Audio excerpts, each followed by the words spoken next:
have seen so many people using the drumless track from Everybody Wants to Rule the World as source material to exploit the principle of what I know as superimposed metric modulation. Now I say it this way because when I was about 12 years old, my grandmother got me a subscription to what was called at the time Percussioner magazine. It only published a handful of volumes but went out of business.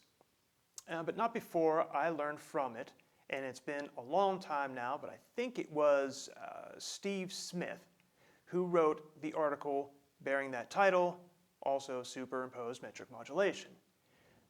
Now that's a fancy name, and the concept is equally fancy because first we have to understand what a polyrhythm is.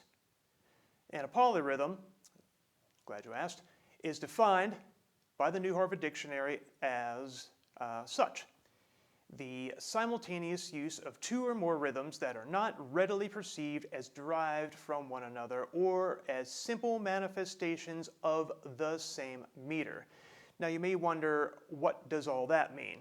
In its most basic form, it is essentially something that we've all heard before, basically this. 2 beats here, 3 beats here, happening in the same time, in the same time that it takes 2, 1, 2, 1, 2, 1, 2, 3, 1, 2, 3. That sort of vibe. Reminds me of Christmas every time I play that. We understand then a metric modulation to be the act of using that polyrhythmic relationship between two rhythms as a sort of bridge from one to the other to permanently change the meter. So what, you say? We already know this. How do we apply it? Well, in this way. You look at the hi-hat part when you're playing. Now that's the part that always has the best rhythmic material for performing modulation.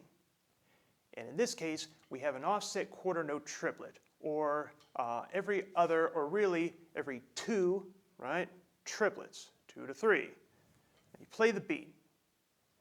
Then as you keep the hi-hat going, take out the kick and the snare. Perform a paradigm shift wherein you change the quarter note triplet into eighth notes. Put the kick and the snare back in, and you have a new meter like this. If you think about that song that we're thinking about, that down, down, down, down, the off note quarter note triplet. 1, 2, 3, 4. 1, 2, 3, 4. 1, 2, 3, 4. Take the kick and snare out. Do a paradigm shift. Turn this into eighth notes. 1, 2, 3, 4. 1, 2, 3, 4. And you have a new meter. You're in an entirely different rhythmic space. Having said that, we are not done yet. Remember, it's superimposed metric modulation. So then what we're doing is creating the illusion of a meter change without actually doing so. What that means to us today is this. After we perform this paradigm shift from the quarter note triplets to the eighth notes, or from the 3 to the 2, we have to perform another shift to come back. And in doing so, we never really left at all. The so perceived eighth note hi-hat has always been there in a sort of parallel universe. 1, 2, 3, 4. 1, 2, 3, 4. 1, 2, 3, 4.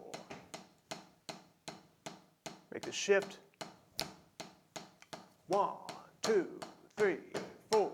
1, 2, 3, 4. Shift again.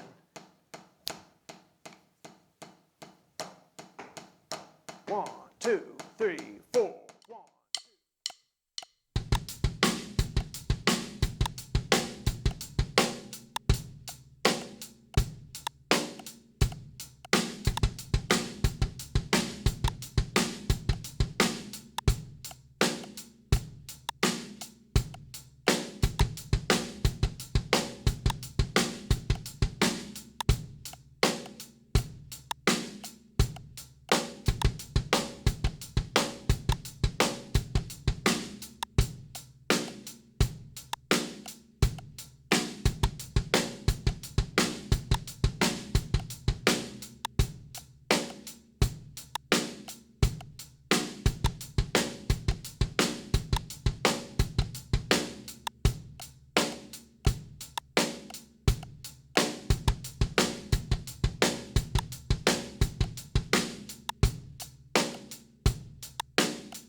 Okay, if you enjoyed, checking out that trippy modulation thing with me, join me on drumtiptuesday.com and check out more stuff like that, or just tune in here on the YouTube channel, also titled Drum Tip Tuesday, every Tuesday for a new lesson.